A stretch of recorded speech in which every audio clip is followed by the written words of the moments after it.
Hello, this is Chef John from foodwishes.com with Christmas Hamlet. That's right, to eat or not to eat is not going to be a question, because these home-cured, individually sized little mini hams were amazing.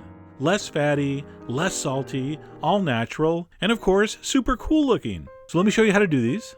So we're going to start with a fairly standard brine. These need to cure for 2 days before we cook them.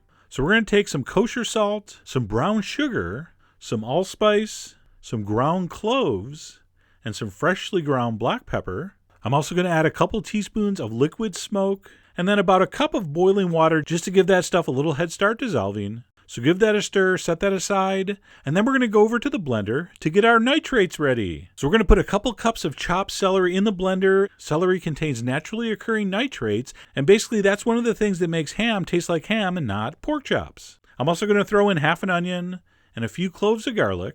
I'm going to add a couple cups of water just so I can puree this. I'm going to blend that completely smooth. And then we're going to go back over to our brine. I'm going to toss in 1 bay leaf. I'm going to dump in my celery mixture. And then enough cold water to bring the level up to 2 quarts. And of course you want to use a big enough container that's going to fit the brine and the pork. All right, so I'm using a 4-quart container, which is going to be perfect. So I'm going to give that a stir, and you want to make sure all that salt and sugar is dissolved, which it should be. But give it a stir to make sure, and then it's on to the pork. And what we're going to use here is 4 very large, they call them center cut boneless pork chops, which is a fairly ridiculous name. It's just a piece of pork loin. I'm going to suggest you go between 10 and 12 ounces each. These are like exactly 11. So go to a really good butcher, have them cut your pieces exactly the same size so they cure at the same rate. We're going to go ahead and place our pork into the brine.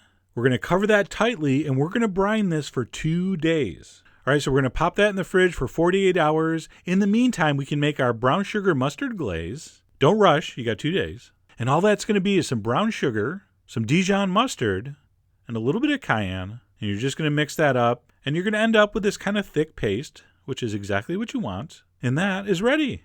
And then there's nothing really to do except wait for your pork to cure. And here we are 48 hours later. We're going to pull it out of the brine. We're going to dry it very well.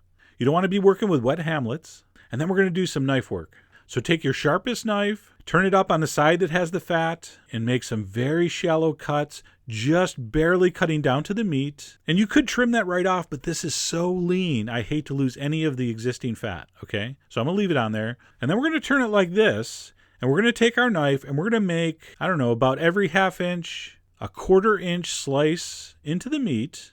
We're going to turn it, and we're going to go across the other way to make those sort of diamond shapes.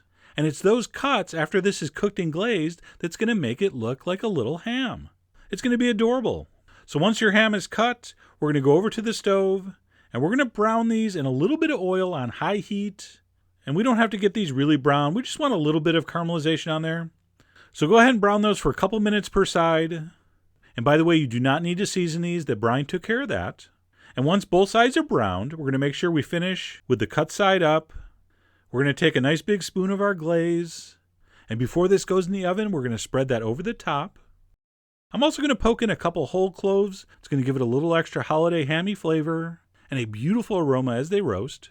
And then those are going to go in a preheated 325-degree oven for about 20-25 minutes, although I don't want you to go by time. It's going to really vary. So what you need to go by is internal temperature. We want to pull these out at 145. You don't need to cook them any longer than that. As soon as they come out, I want you to take them out of the pan onto a plate so they don't continue to cook. Of course, we're going to let those rest 10 minutes. And while we do, the final step, which is glazing the top. We're going to take our blowtorch. You can also use a hot broiler, of course. And we're going to caramelize the top. Look at that. By the way, pro tip, take out the cloves before you do this. Unless you want your kitchen to smell like clove cigarettes. Which reminds me, people that smoke clove cigarettes, please stop that. Thank you.